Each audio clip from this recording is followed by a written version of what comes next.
Welcome to Under the Osage with Bluestem Hall Nature School's founder, me, Abby Frank.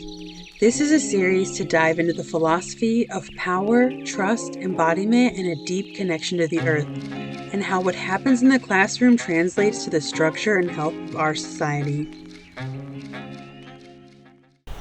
Okay, is this thing recording? Why do I do this every time? Okay, it is. Okay, welcome to Under the Osage, episode 2.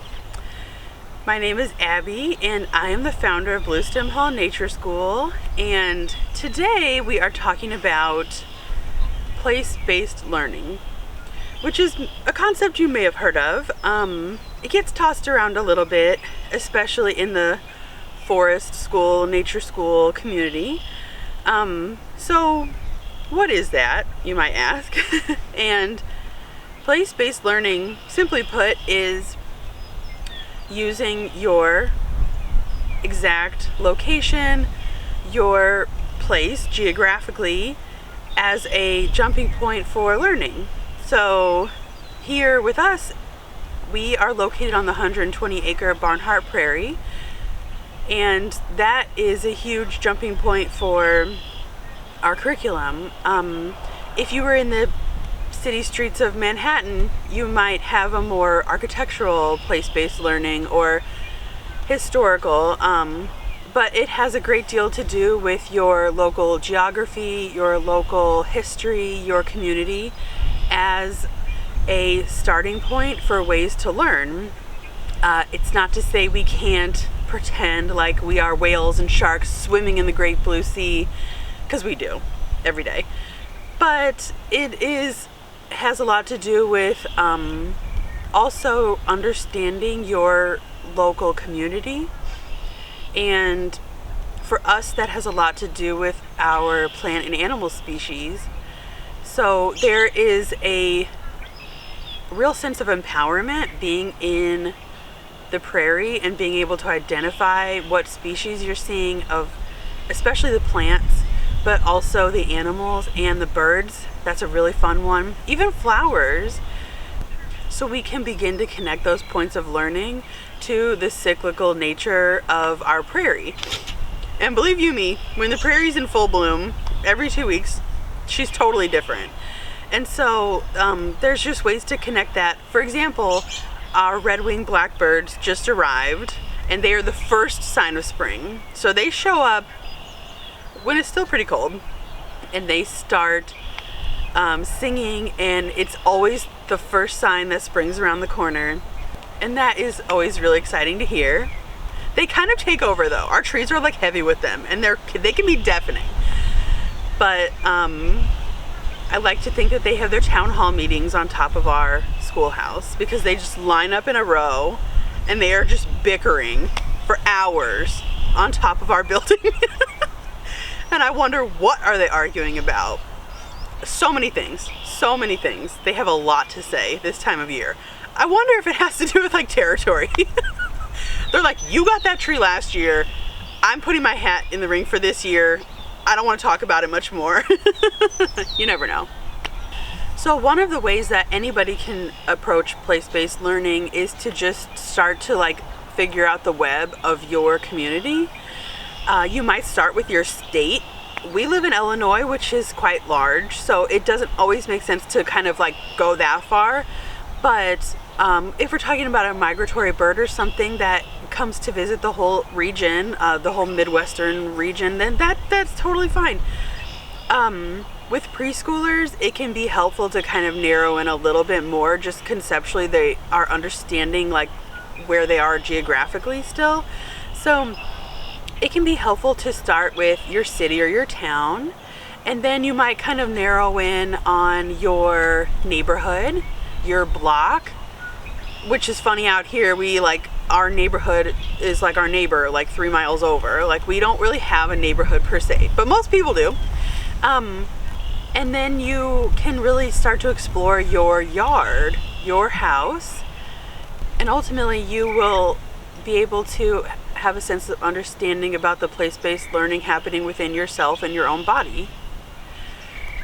All the while, these have amazing connections back to your local community, which really help with a sense of connectedness regionally and a sense of home within your area. And that has extreme impact on the way that we approach almost everything, but especially our neighbors and our fellow citizens in our communities.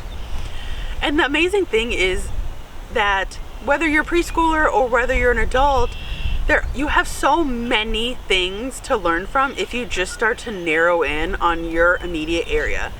Over expansive thinking about our entire world can be incredible and extremely fun, especially for creative play and for dreaming. Especially the fantastical worlds of small children should never be capped. But the world of young children is actually very small, and that is a beautiful thing. And that's because they are still understanding their sense of home. It's a really big deal for them to, honestly, even just get to know their own house. They're getting to know their core family members and the way that works. And for that to sort of ripple out into school being a new home base for them, a new sense of community that they are then just learning the incredible dynamics of. I think everybody would do well to have a true deep-rooted sense of belonging in your community and your ecological homeland. I don't know if you've ever gone on a walk with a preschooler, but they have everything they need, probably within like a 1 square foot area. They'll collect the rocks, they'll use the one stick to dig. It is expansive what they can come up with very, very little. And it's place-based learning is a way to honor that and to really kind of zoom in on their tiny worlds with them and let them really have a wonderful sense of belonging to their natural environment. And from there, they can then expand out as they grow. So all in a moment, a tiny square foot moment or a tiny 120 acre moment, we can make natural curiosity driven connections to science, math, social studies, social emotional connections, all of which their brains are hungry for and they are curious and eager to learn about. And so it's kind of taking what you have, whether it is your city block or it's your backyard and your neighbor has chickens, or it's your driveway and you're studying what is happening in the cracks of the concrete. These are all just ways to find the magic and the incredible curiosity of your exact location. And I think if you start looking, you'll find that there's an abundance, an absolute abundance. I'm just sitting here and I find this little tuft of feathers. Oh, it is so soft. I mean, somebody probably had a bad day when this came off. Oh, heavenly soft. But we can be so disenchanted and disconnected from our natural world that if you just kind of stop to slow down being the key, and you find the incredible magic that's immediately around you, it can change your perspective on probably your entire reality. And that is probably a worthwhile investigation. So that's what we're doing here at Bluestem Hall Nature School. We are really studying our native species in depth. We are going deep with identification. The children can already identify more plants than I can. And that is empowering them, because we are a native tallgrass prairie, and this is what our region used to be completely covered in. So it's a worthwhile historical, geographical, ecological study of our exact spot here in the mighty Midwest. A wonderful, wonderful place to be.